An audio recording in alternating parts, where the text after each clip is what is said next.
program from Worldlink TV presents a selection of news reports from independent and state-controlled broadcasters from throughout the Middle East.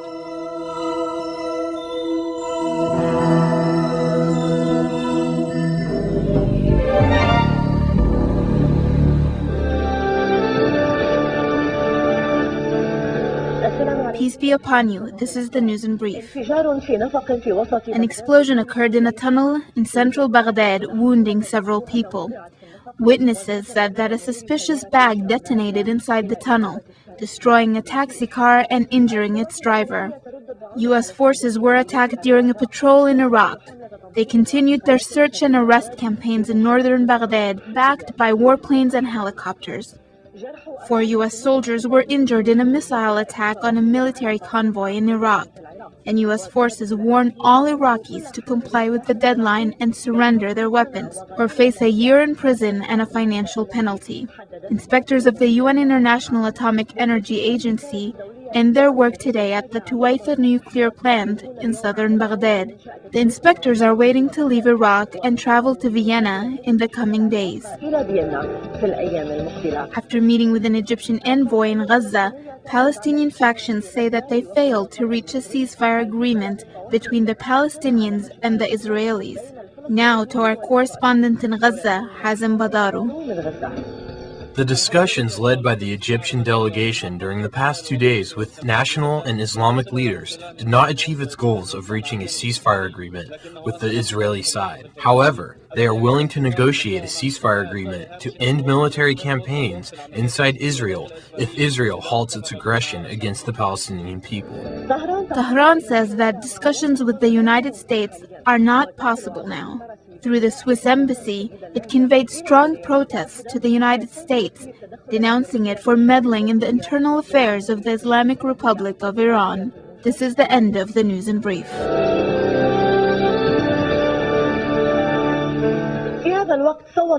The Israeli Knesset voted to support a statement by Prime Minister Ariel Sharon, stating that it will be impossible to achieve peace unless the Palestinians take action against what he described as extremist groups planning the attacks against the Israelis.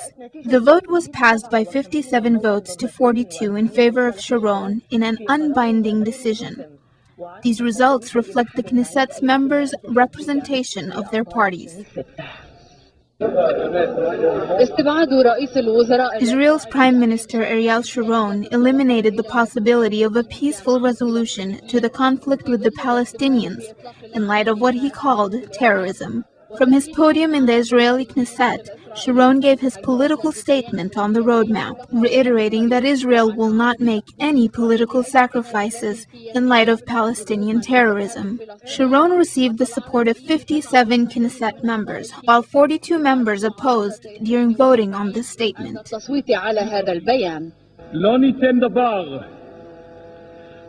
We will not make any sacrifices as long as terrorism continues. It must stop completely. We will not make any painful sacrifices unless things completely calm down, paving the way for peace and security.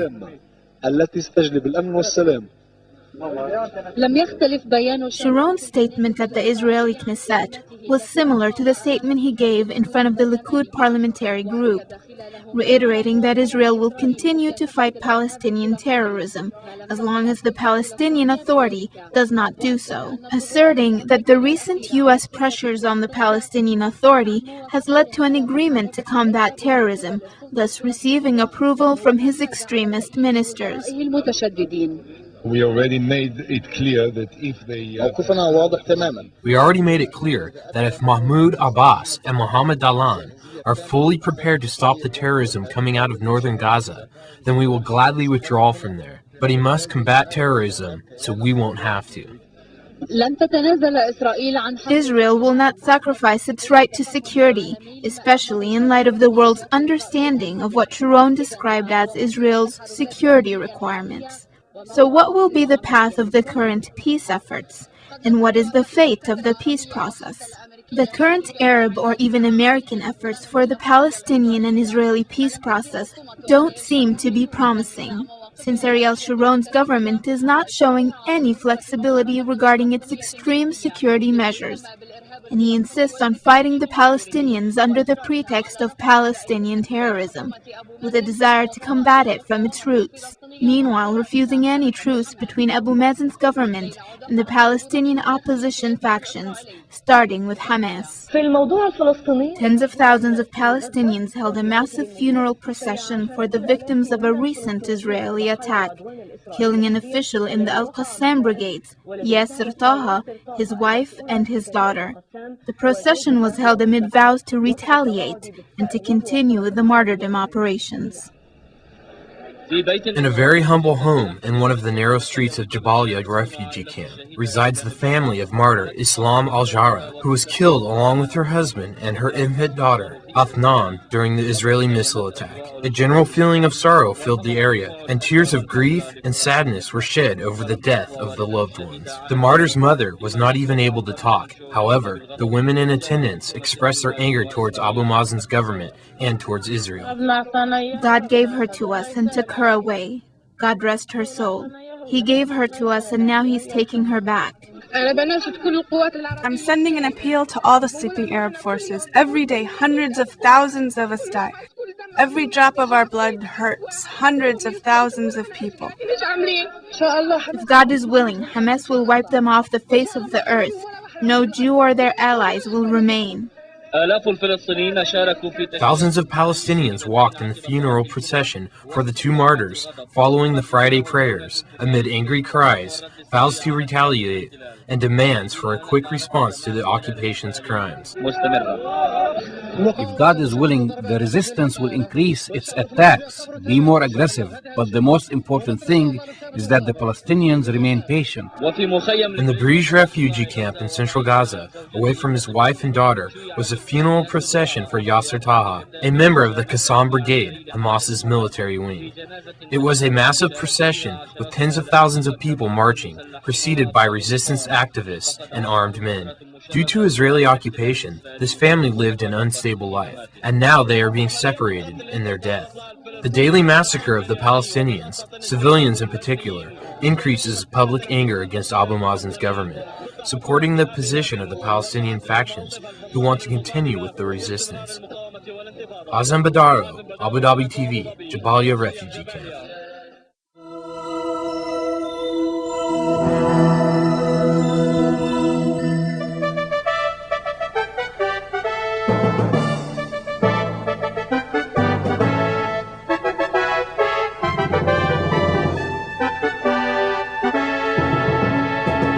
American President George W. Bush's envoy, veteran diplomat John Wolfe, was in the region for talks with Israeli and Palestinian leaders on putting the roadmap into motion. Wolfe was due to meet Israeli leaders on Monday and Abbas on Tuesday. A surge of violence since the June 4th Middle East summit attended by Bush and the Israeli and Palestinian premiers has jeopardized the roadmap, affirmed at the gathering in Aqaba, Jordan. Earlier today, I spoke with the former member of the Palestinian Legislative Council, Hanan Ashrawi, on the latest upsurge in the violence. Dr. Hanan Ashrawi, a former member of the Palestinian Legislative Council and spokesperson for the Arab League, and now founder of the Palestinian Initiative for the Promotion of Global Dialogue and Democracy. Let me start by asking you about the upsurge in violence since the launching of the roadmap. Do you see this as a rejection of the plan, that the two sides want to see the plan destroyed before it even gets off the ground? Well, obviously, the whole issue was fraught with peril, particularly given the fact that there was ill will or negotiations in bad faith concerning the roadmap on the part of the Israeli government that refused actually to accept the roadmap as is and to comply with all the requirements, but chose it selectively and in accordance with the Israeli cabinet's decisions and in ways that would serve Israeli priorities. So the upsurge in violence is an expression of this ill will, of attempting to violate the requirements of the roadmap and at the same time create a situation of volatility and violence that would lead to another cycle of revenge and armed struggle. And it seems to me this shows that there is no real commitment on the part of Israel. Israel this past week promised to withdraw from Palestinian land And then the next day it went on to launch raids and attacks on Palestinian towns. Now, what do you think Israel's real intentions are, and what do you make of this inconsistency? Well, very clearly the mentality of the occupation is the mentality that prevails, the mentality of extremism and of violence. And so in carrying out further incursions and in carrying out a systematic policy of not just escalation but deliberate assassinations, and of course expansion of settlement activities, this is antithetical, of course, to the requirements of peace. So it's clear that there was no intention from the beginning to comply with it.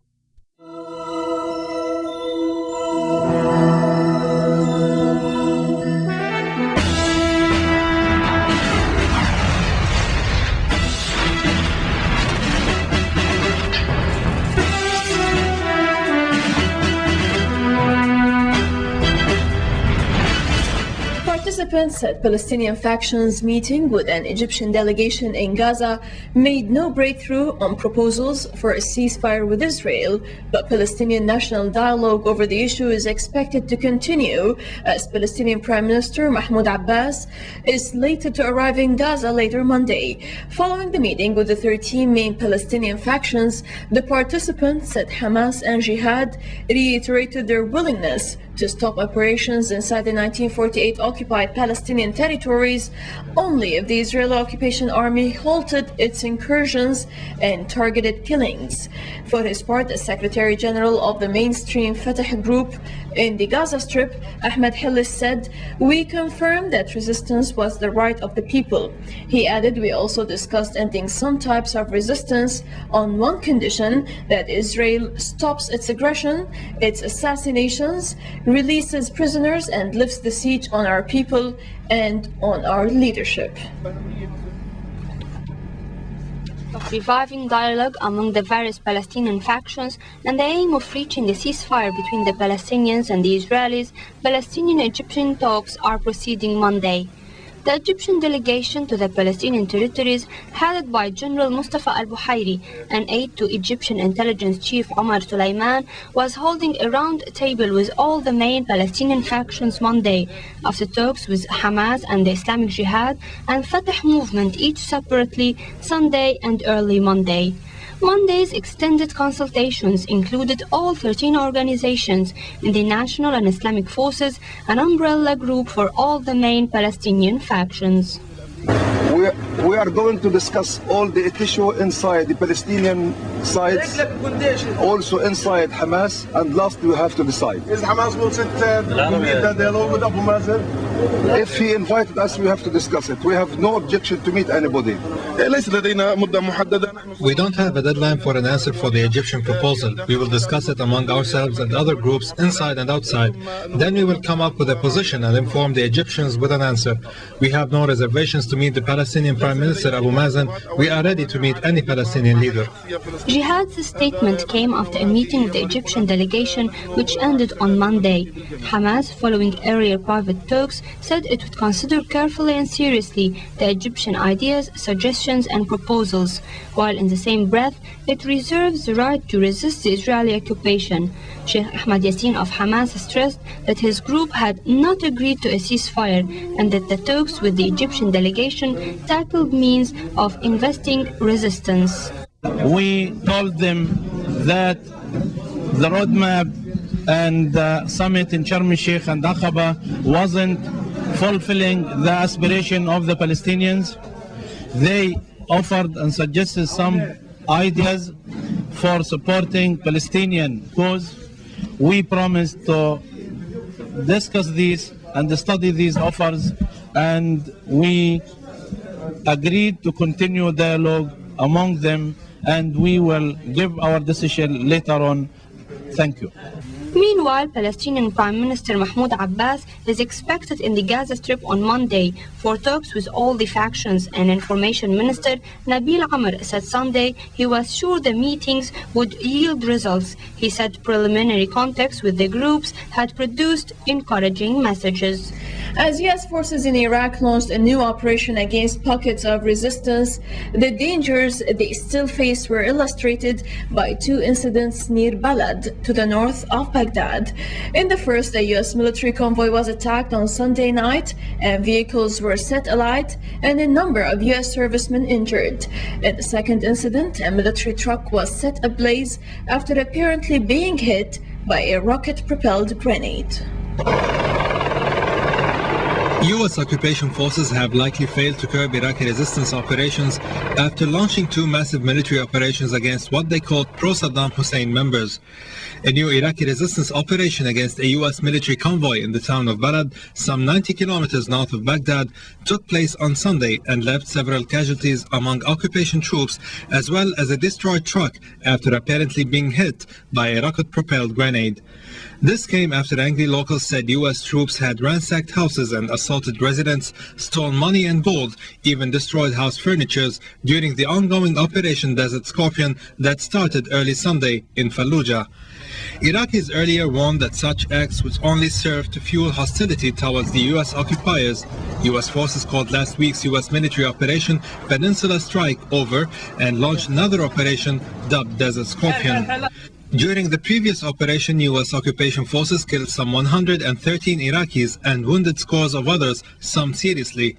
Meanwhile, occupation troops carried out weapons searches in areas of the Iraqi capital on Sunday, and the U.S. administration had made improving security one of its main priorities.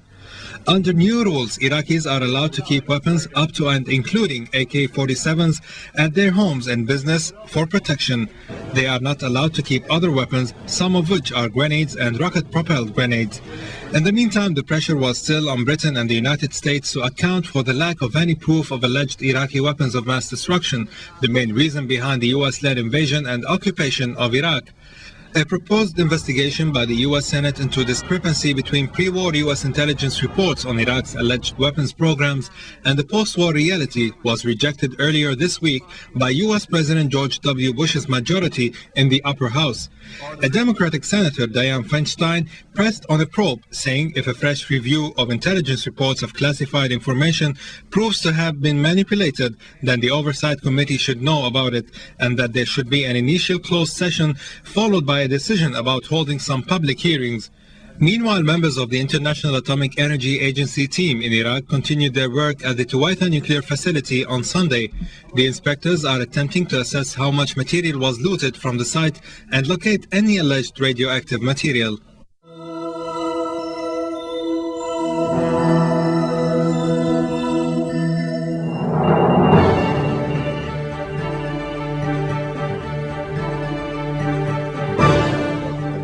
President Bush has recently confirmed that time will prove that the U.S. did the right thing by invading Iraq.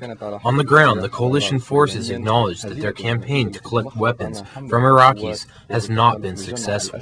Attacks on American forces continue, and one recent attack led to the death of a U.S. soldier. Meanwhile, inspectors from the International Atomic Energy Agency are working. Almost every day, the Iraqi resistance is launching armed attacks against the American forces, killing soldiers and destroying equipment. In a recent attack at a checkpoint south of Al-Qam city, near the Syrian border, at least one American soldier was killed. This attack, which was among a series of attacks in the recent period, shows the difficulties that the American and British forces are facing while they are trying to enforce their control in Iraq, even 2 months after the fall of Saddam. Meanwhile, in Fallujah, American forces were attacked by men with light arms. As a result, American soldiers arrested 2 men. Witnesses say that the armed men have attacked American forces with anti-tank missiles, resulting in the burning of 1 armory vehicle. Regarding this incident, the U.S. Central Command announced that 2 Iraqis were dead and that 6 others were being arrested in Baghdad. In addition, American forces compensated confiscated 3 missile launchers and 16 hand grenades, as well as other military equipment. Meanwhile, occupation forces announced that the number of arms which were collected in Iraq is extremely small. According to a statement made by the occupation forces, the Iraqis own at least 5 million weapons, but they only handed over a limited number of guns, automatic or semi-automatic machine guns, and hand grenades. Furthermore, the occupation forces asked Iraqis to report on those that are involved in what it called violent operations, and warned them about the consequences of failing to report such operations.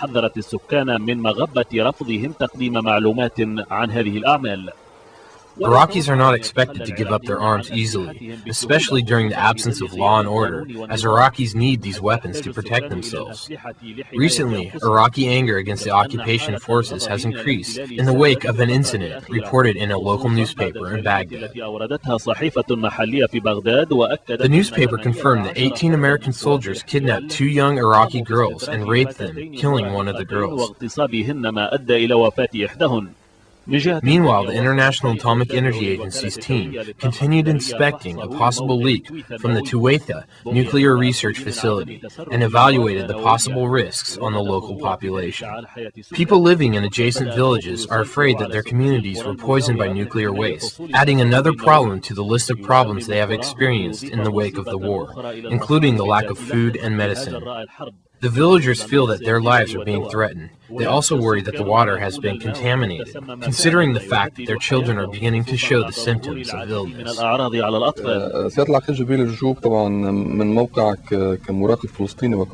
Jabril Rajoub, as a Palestinian observer and politician, do you think that the American presence in Iraq is the beginning of the establishment of control over the region, or is it the beginning of a big problem for the U.S.? مشكلة كبيرة للولايات المتحدة. I hope that it will become a huge problem to the US.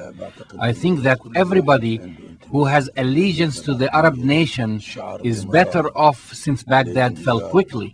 The Americans should be forced to pay a price for this aggression, invasion and occupation of Iraq, the great country of civilizations.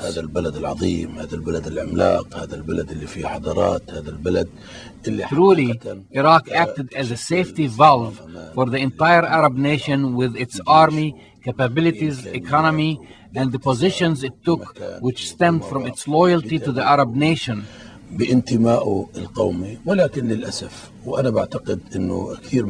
Unfortunately, many of our Iraqi brothers will discover that as bad as Saddam's regime was, it is still better than this American occupation. The images that we saw show an attempt to starve, humiliate, and put down the Iraqis who are known for their defiance, dignity, and grace.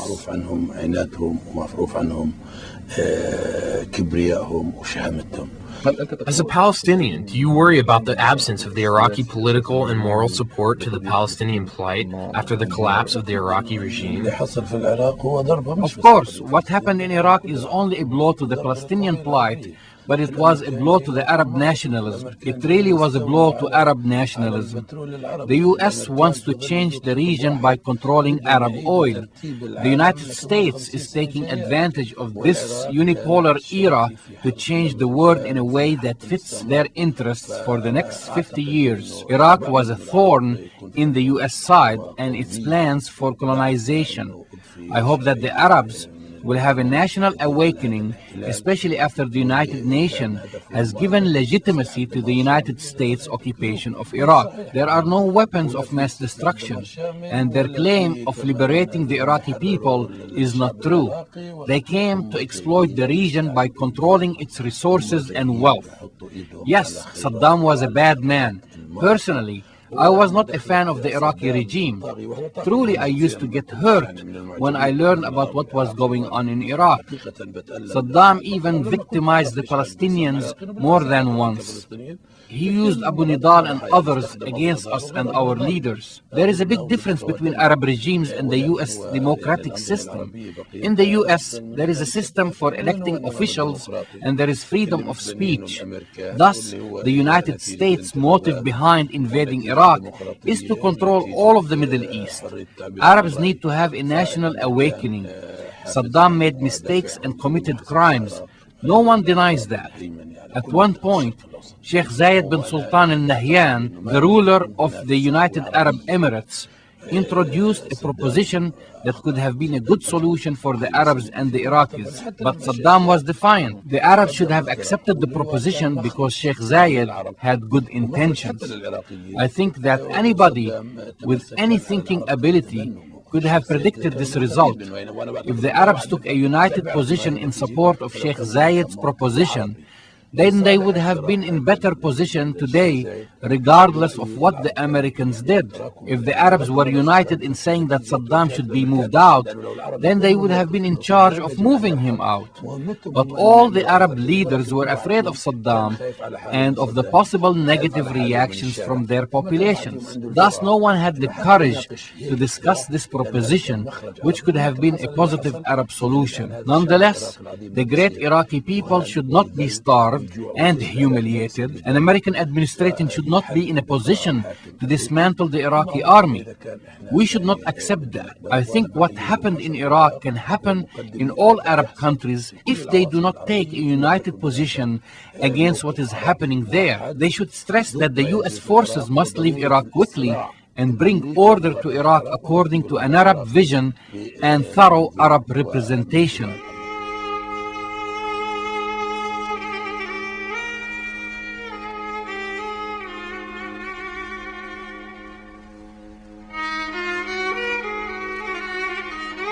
Mosaic is made possible by a grant from the John S. and James L. Knight Foundation, which promotes journalism excellence worldwide and invests in the vitality of 26 U.S. communities, and the William and Flora Hewlett Foundation,